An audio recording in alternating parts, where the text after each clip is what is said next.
Est-ce que d'avoir un animal à la maison, selon vous, c'est de la zoothérapie? Bienvenue, merci d'être là. Alors, l'objectif des lives, c'est vraiment de discuter avec vous, de faire des liens en fait avec le monde de la zoothérapie, de la médiation animale. Chaque semaine, moi, Geneviève, je suis avec vous et souvent avec des invités pour justement venir offrir des capsules éducatives en lien avec notre métier. Donc, que vous soyez déjà dans le métier, que vous soyez intéressé à faire le plus beau métier du monde, de la zoothérapie, ou si vous êtes interpellé par offrir un service de zoothérapie dans votre milieu de travail ou avec un être que vous aimez, ça va nous faire un énorme plaisir de discuter avec vous.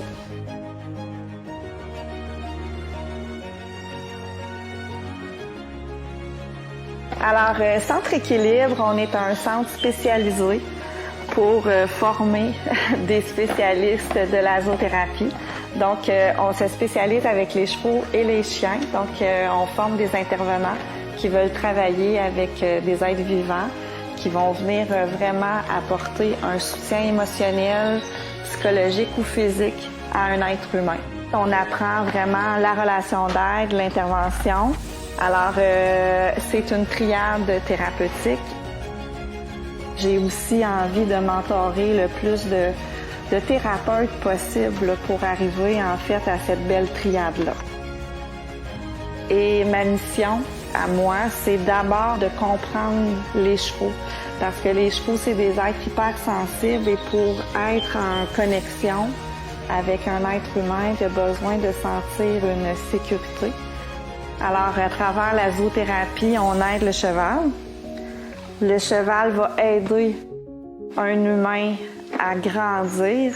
Et pour réussir ça, bien, ça prend un spécialiste qui va apprendre chez Centre Équilibre tout le volet de la santé mentale, de la santé psychologique et comment on peut vraiment travailler avec ces êtres qui sont vraiment extraordinaires. La zoothérapie, en fait, ce n'est pas seulement que de flatter un animal, d'avoir un animal à la maison. Pourquoi? Parce que dans le mot zoothérapie, on retrouve le mot thérapie. Donc, la zoothérapie, c'est une approche complémentaire à un métier spécialisé. Donc, par exemple, ça peut être un travailleur social, un éducateur spécialisé, un orthopédagogue, un enseignant. Donc, on va utiliser l'animal comme médiateur pour venir, en fait, nous aider à réaliser des objectifs précis.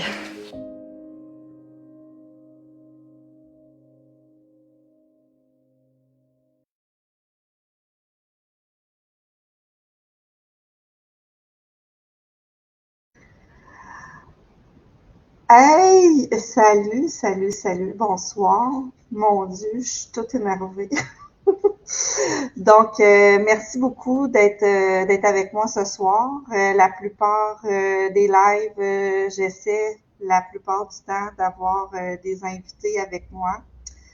Et il y a dans le fond un mois ou deux. Donc, on prépare les sujets des lives, je vous dirais environ un mois à 2 mois d'avance.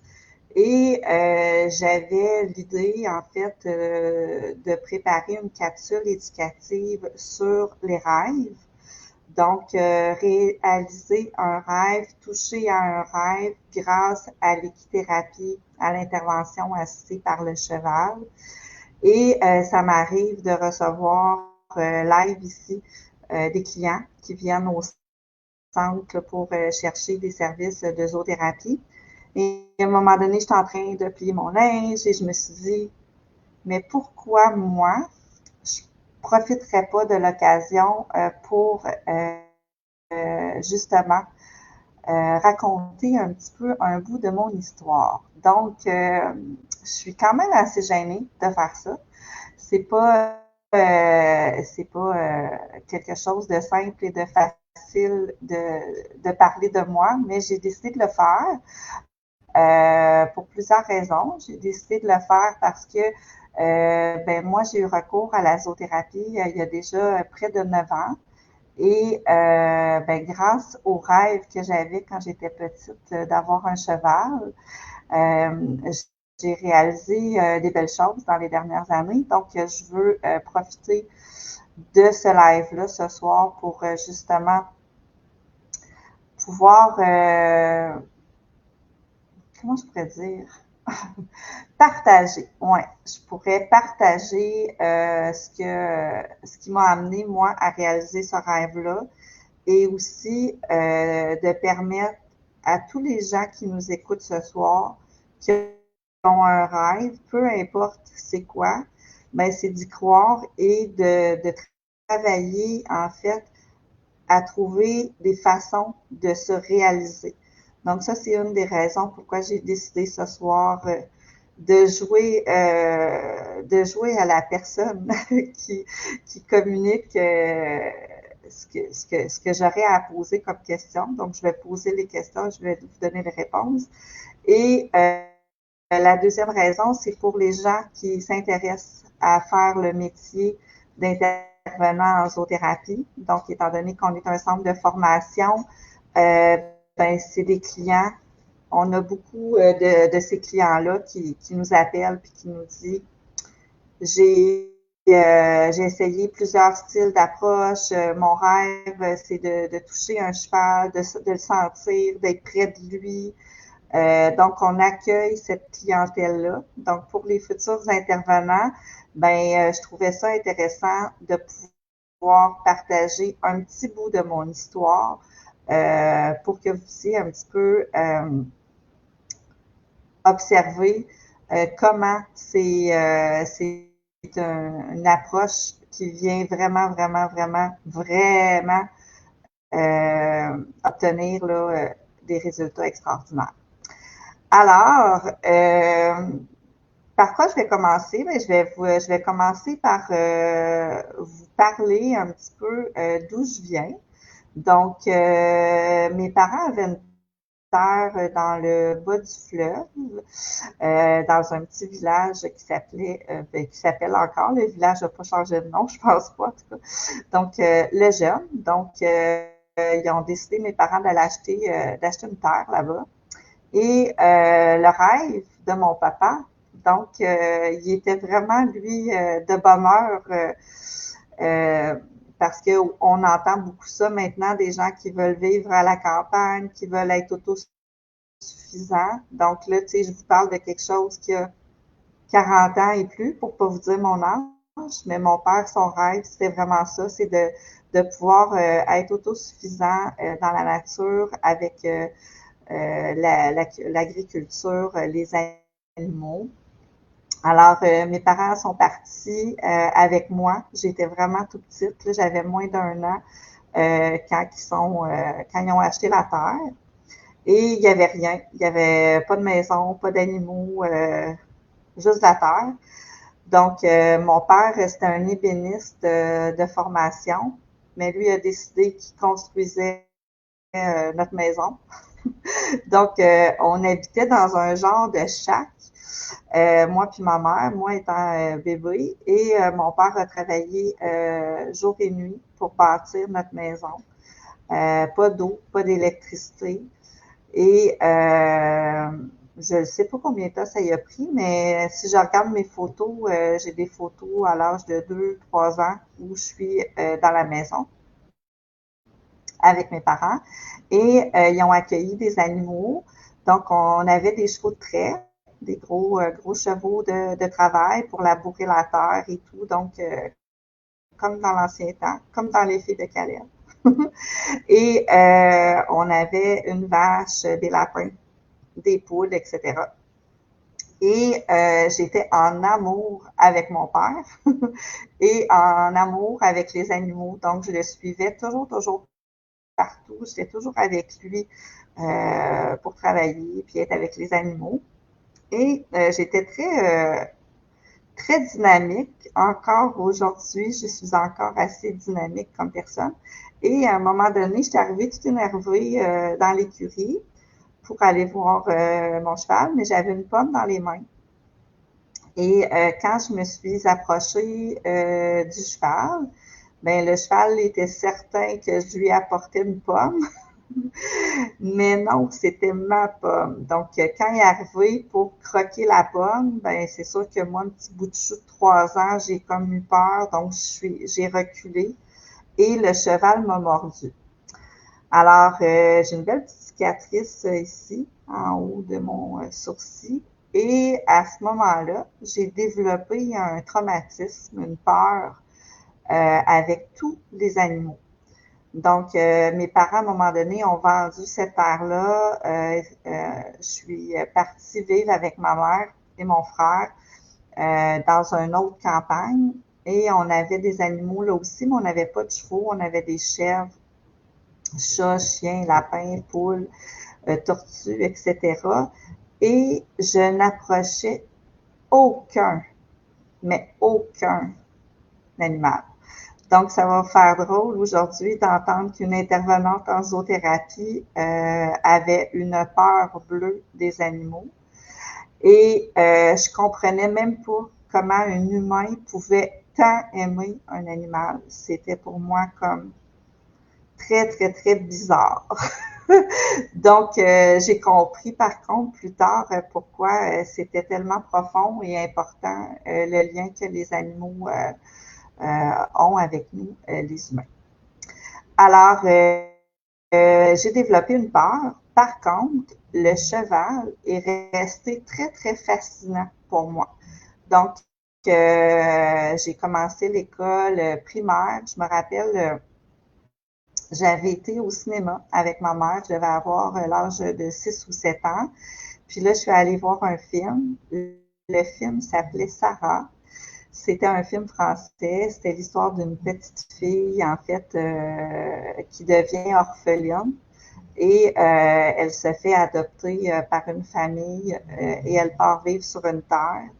Et elle développe une affection, une très grande affection envers un cheval. Et là, son avenir, sa vie change. Et là, moi, j'ai écouté ce film-là et j'ai dit à ma mère, je veux un cheval. Donc, je voulais avoir un cheval. Je disais très jeune que mon rêve, c'était d'avoir mon cheval. Et le cheval que je rêvais, c'était un cheval noir, brun foncé, presque noir, grand, élégant. C'est comme ça que je l'imaginais. Et je rêvais d'avoir un ranch. Donc, mais là, c'est compliqué, réaliser un rêve d'avoir un cheval quand tu as peur de cet animal-là. Donc, pendant plein d'années, j'ai observé les chevaux malgré ma peur. Donc, chaque fois que on allait en voiture ou que je faisais du vélo et que je voyais des chevaux, j'arrêtais, je pouvais m'asseoir puis écrire ou dessiner pendant des heures de temps en les observant, en observant leur comportement, en leur parlant aussi à distance. Donc, je me souviens même avoir déjà dit « Je vous aime, mais j'ai peur, mais je vous aime quand même ». Et un petit peu plus tard, à la fin, début d'adolescence, vers l'âge de 12-13 ans, je commençais à me rebeller un petit peu. Et ça m'arrivait de faire des fugues. Et lorsque mes parents me cherchaient, ben, ils me retrouvaient dans une écurie, couchée sur une botte de foin, en train d'observer puis de parler aux chevaux, mais j'étais incapable de les approcher. J'avais vraiment très peur. Et ben, plus tard, à l'adolescence, mon grand-père maternel, mon grand-papa Bertrand, qui est décédé depuis plusieurs années, savait à quel point j'aimais les chevaux parce que je dessinais toujours des chevaux et j'ai toutes vu les films qui peuvent exister, même encore à ce jour, s'il y a un film qui sort et qu'il y a un cheval, c'est sûr que je vais le regarder. Donc, mon grand-père me payait tellement de films vidéo sur les chevaux quand j'étais petite. Donc, il savait que j'avais cette envie-là, mais il savait que j'avais vraiment très peur aussi. Et à un moment donné, Tu sais, à chaque année, moi, je passais là, souvent beaucoup de temps l'été chez mon grand-père. Puis, on était cousins, cousines, on se réunissait là, chez lui. Et sa femme avait des nièces. Et à un moment donné, ben, pendant que moi j'étais là, ben, les nièces aussi étaient là. Et là, quand je suis arrivée, mon grand-père nous a dit, bon, ben, on a une sortie aujourd'hui, les filles, allez vous habiller, je vous amène à quelque part. Et il nous a amenés dans un centre d'équitation. Et là, j'étais pas bien contente parce que je suis full orgueilleuse. Et là, j'ai demandé à mon grand-père qu'est-ce qu'on faisait là, tu sais. Puis là, il m'a dit, ben, je vous ai payé un cours d'équitation aux 3 filles, puis vous allez aller faire une randonnée aussi à cheval. Donc, c'était un cours d'équitation plus une randonnée.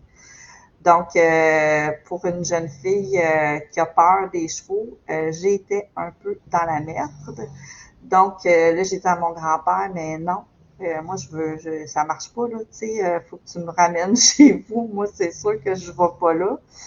Et là, mon grand-père ben, a fait comme, non, c'est aujourd'hui que ça va se passer. Donc, j'étais avec les nièces et j'étais vraiment, vraiment, vraiment pas bien parce que ben, j'avais pas le goût que les nièces s'aperçoivent que j'étais pas courageuse puis que j'avais peur. Donc là, c'était pour moi quasiment impossible d'embarquer sur le cheval étant donné la peur que j'avais. Alors mon grand-père m'a mis le pied dans l'étrier et il m'a donné la poussée que j'avais besoin pour m'asseoir sur le cheval et je m'en souviens encore à quel point j'avais peur. Je tremblais et mais il fallait pas que ça paraisse. Ça, c'est un gros défaut. Je vous souhaite de ne pas être comme moi. Et là, ben, on m'a enseigné, tu sais, tu tournes à gauche, tu tournes à droite, tu recules, wow, t'arrêtes. Et j'ai fait la leçon d'équitation. Je m'en souviens comme si c'était hier. C'était à Prévost, dans les Laurentides. Et après, on est parti en randonnée. Et c'est une des plus belles journées de ma vie parce que à la fin de la randonnée, les filles ont fait on veut galoper, on veut galoper. Et là, moi, j'étais comme oh non, Seigneur, je suis dans le chenou. Et là, on est parti au galop. Et j'ai senti un sentiment tellement, tellement puissant de liberté. Et là, je me suis mis à crier comme un cowboy. Ah! Et je m'en souviens encore comment j'ai crié. On dirait que tout ce que j'avais dans le ventre, la peur que j'avais, tout a sorti. Et c'est un des plus beaux feelings que j'ai vécu à ce jour, après la naissance de mes enfants, bien sûr, mais c'était devenu vraiment quelque chose de très fort ensuite. Donc, ensuite, ben, j'ai développé cette envie-là de monter à cheval, mais la peur d'être près de lui restait vraiment quand même très présente. Donc, d'être au sol avec un animal aussi impressionnant, c'est pas comme quand on est sur lui. C'est pas le même feeling. Donc, quand j'étais sur le cheval, j'avais pas peur. J'étais capable de faire mon trot, de faire mon galop, de prendre mes cours. Mais au sol, j'étais incapable de faire le brossage, de m'occuper, de prendre soin de lui. Et c'est resté vraiment présent pendant très, très longtemps, cette peur-là. Et à un moment donné, ben là, la vie a fait en sorte que j'ai rencontré le père de mes enfants et tout ça, puis les chevaux ont pris comme une autre direction dans ma vie. Et plusieurs années plus tard, mon père est décédé et j'ai été longtemps à ne pas accepter le deuil de mon père. C'était vraiment, vraiment très, très difficile pour moi de me relever de ce deuil-là parce que c'est un deuil tragique. Et ça faisait 13 ans j'essayais à chaque année de me remettre de ça et la difficulté était très, très profonde.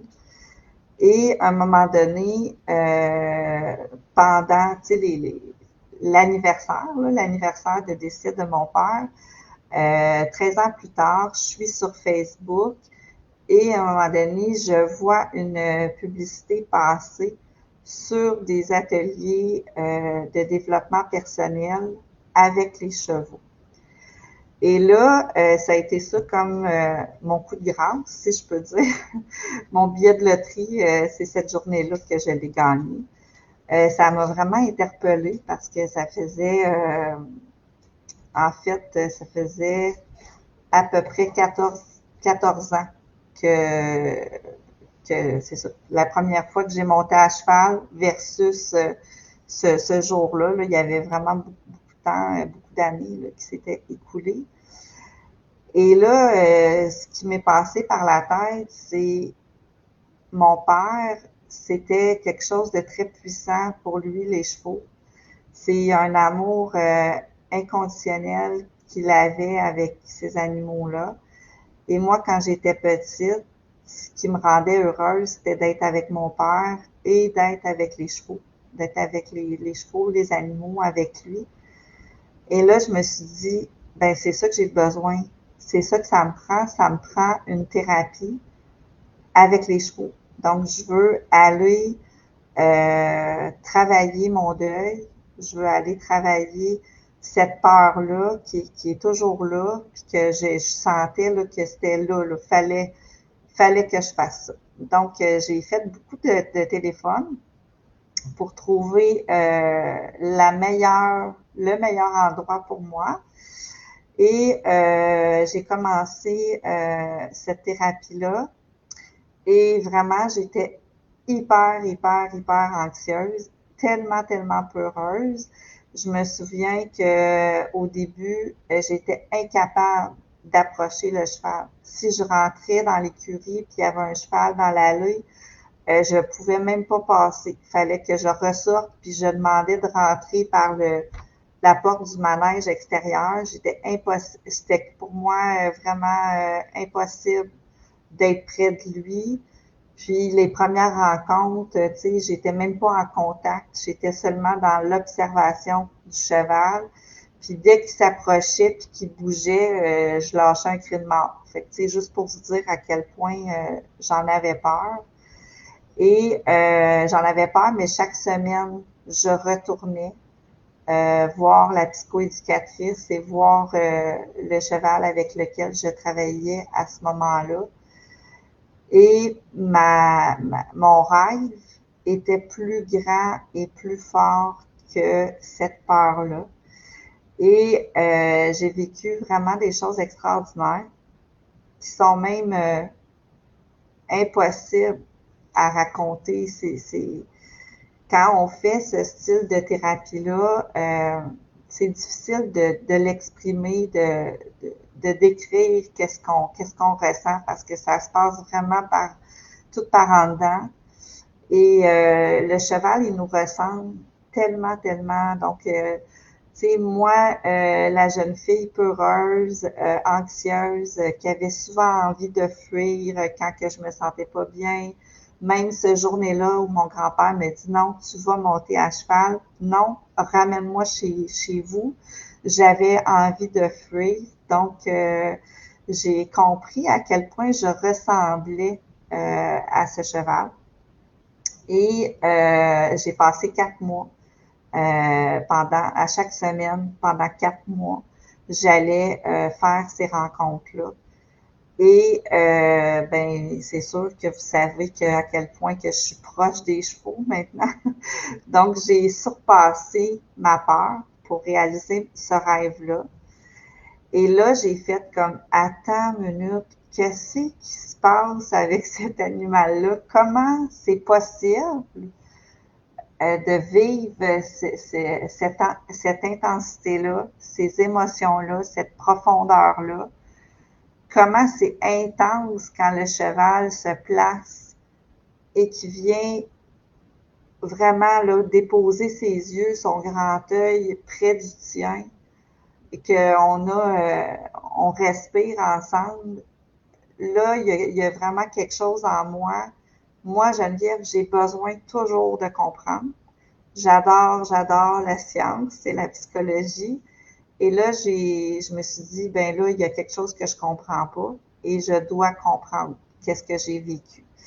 Alors, je me suis intéressée à partir de ce moment-là à l'éthologie, à la psychologie, le comportement équin, pour vraiment comprendre au niveau de son cerveau pourquoi que cet animal-là qui est si peureux, qui se sent toujours en danger, peut connecter aussi profondément avec un être humain. Et là, ben, j'avais pris un congé de travail. J'avais pris un congé, une pause d'environ 6 mois à ce moment-là. Et ensuite, ben là, je suis retournée à mon travail. Et là, ma vie n'était plus la même à ce moment-là. Je travaillais dans le métier que j'avais étudié à ce moment-là. Et j'étais plus heureuse parce que là, le contact de l'animal, ça me manquait. Et j'avais vraiment envie de faire ce métier-là. Donc, je me suis mis à faire des recherches sur la zoothérapie. À ce moment-là, il n'y avait aucune école qui enseignait vraiment la zoothérapie spécialisée avec les chevaux. Moi, c'était que le cheval qui m'intéressait. Les autres animaux, je les aimais, je n'avais plus peur. Donc, j'avais été capable de vaincre ma peur de tous les animaux. Oups. Mais c'était plus la zoothérapie avec les chevaux qui m'interpellait. Alors là, ben moi, je travaillais quand même pour une très grosse entreprise à ce moment-là. Et chaque semaine, j'allais cogner au bureau de la technicienne au RH qui s'occupait des avantages sociaux.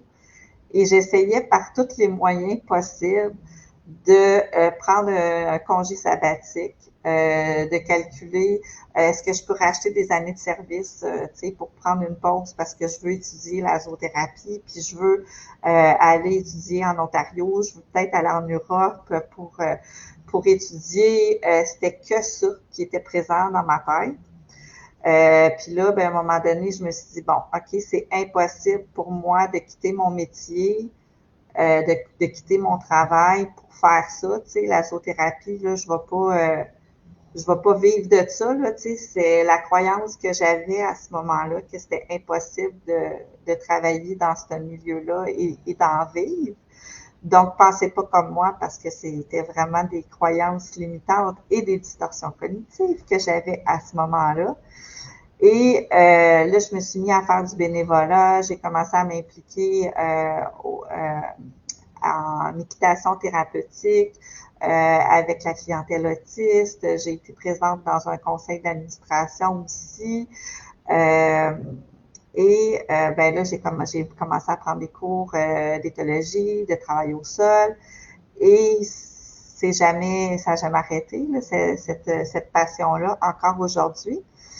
Et à un moment donné, la passion et le rêve étaient trop, ben pas trop, hein, c'est jamais trop beau, trop fort. Donc, à un moment donné, il m'est arrivé un événement à mon travail où j'ai été vraiment déçue. Et là, de façon très impulsive, j'ai ramassé mes trucs. Et là, je me suis dit, c'est aujourd'hui que ça s'arrête. C'est pas ça que je veux faire dans la vie. Je veux pas rester dans un emploi qui me rapporte des sous, qui m'apporte une stabilité, mais aucun bonheur. Et je suis allée voir le patron de mon département et j'ai dit, malheureusement, c'est aujourd'hui que je quitte mes fonctions. Et j'ai ramassé mes affaires. Et j'ai jamais fait ça, je pense. J'avais jamais fait ça. J'ai ramassé ma boîte avec tous mes effets personnels. Tout le monde me regardait en voulant dire non, mais elle capote, qu'est-ce qu'elle est en train de faire là? Et je suis partie, la tête vraiment bien droite, et je savais ce que je faisais. Et quand je suis arrivée dans mon auto, j'ai parti à rire. Donc, des fois, on part à pleurer quand on fait quelque chose de spontané ou d'impulsif, mais j'ai parti à rire et je suis partie chez moi. Je suis arrivée chez moi et quand je suis rentrée dans la maison, j'ai sacrément job là aujourd'hui. Donc là, tout le monde a fait comme, ben voyons, Max, si ça va pas dans ta tête, qu'est-ce que tu as fait là? Et j'ai fait, ben c'est aujourd'hui. C'est à partir d'aujourd'hui que je veux faire de la zoothérapie avec les chevaux. Alors, je me suis inscrite dans un centre de formation. J'ai fait ma formation en zoothérapie. Et ensuite, je me suis mis à étudier le travail social, la gestion communautaire. J'ai travaillé ensuite en prévention du suicide, en intervention de crise. Donc, l'expertise que j'ai, que vous savez que je parle beaucoup, je fais des rencontres à chaque semaine pour vous parler de tous les bienfaits avec une multitude de clientèles avec lesquelles on peut travailler. Et ben, j'ai fait de mon rêve mon métier, ce métier que j'aime vraiment, vraiment, vraiment profondément. Mais pour moi, c'est pas un métier. C'est pas un métier parce que j'ai l'impression que je rêve à chaque jour éveillé avec ces êtres vivants-là qui m'apportent, qui m'amènent toujours à me,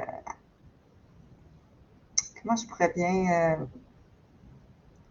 il m'amène à me positionner souvent, euh, puis à aller toujours plus loin dans mes capacités. Puis il m'aide en fait à ne pas douter. Et c'est drôle parce que ce ne sont pas des êtres courageux. Mais ça m'apporte à moi du courage à chaque jour. Et j'adore ce que je fais. J'adore ce métier-là. J'adore pouvoir aider des gens par le biais de la zoothérapie parce que c'est pas confrontant, puis c'est tellement puissant sur ce qu'on est capable d'aller développer en lien avec ces animaux-là. C'est là, je parle des chevaux, mais ça fait 8 ans que je fais ce métier-là. Et en fait, la zoothérapie, c'est avec n'importe quel animal qui a le potentiel d'être un partenaire de travail. Donc, j'ai fait de la zoothérapie avec une vache, des chèvres, des moutons, une tortue, des chevaux, des chats, des chiens, un pigeon, une petite pigeonne avec qui on était allé dans une résidence de personnes âgées. Donc, tu sais, la zoothérapie, c'est plus grand que ce qu'on pense, ce qu'on croit. Et c'est ça que j'avais envie de vous partager ce soir. J'avais envie de vous en parler, de ce rêve-là qui a fait de ma vie une vie épanouie. Je suis tellement fière de ce que j'accomplis à tous les jours. Je suis fière aussi d'avoir pu montrer à mes enfants que malgré des défis de vie, tu sais, moi, c'est le deuil que je suis allée travailler en thérapie, puis la peur. Ça veut dire que peu importe les défis qu'on a, ben si on continue d'y croire, puis on est certain que on veut atteindre ce qui vient nous chercher là, profondément, ce qui est viscéral à l'intérieur de nous, ben tout est possible. Rien n'est impossible. Donc, c'est ce que j'avais envie ce soir de vous partager un petit bout de mon histoire. Donc, j'espère que j'ai bien fait ça. Alors, c'est juste ça que j'avais envie ce soir là, de vous partager. Et peut-être que dans un autre live, on refera le même sujet, puis que je pourrai avoir en entrevue des clients qui ont réalisé aussi leurs rêves. J'en ai beaucoup de clients chez Centre Équilibre qui ont réalisé leurs rêves, qui pourraient venir témoigner. Et l'autre rêve, qui est aussi un rêve, c'est ce métier-là de la zoothérapie. Ça arrive souvent, ben, tu sais, la plupart du temps, c'est une deuxième carrière. Puis, à un moment donné, ben, les gens décident que, ben, pourquoi que je pourrais pas, tu sais, prendre ce que j'aime le plus au monde, ma passion, puis le désir de vouloir aider un être humain ou un groupe de personnes, puis de réaliser ce rêve-là. Donc, ça aussi, c'est un rêve de vouloir faire ce métier-là. Souvent, c'est quelque chose qu'on reporte parce que ça coûte cher, parce que ça va-tu fonctionner? Est-ce que j'ai l'animal pour? Est-ce que je vais être capable? Est-ce que j'ai assez? Est-ce que mon réseau va m'encourager? Est-ce que je vais être capable, tu sais, financièrement de faire ce métier-là? Donc, ça aussi, c'est un rêve. Fait que pour moi, je trouvais ça super intéressant de pouvoir aussi vous dire que, ben moi, tu sais, c'est plusieurs rêves qui se sont accomplis. Et là, ben j'en ai d'autres.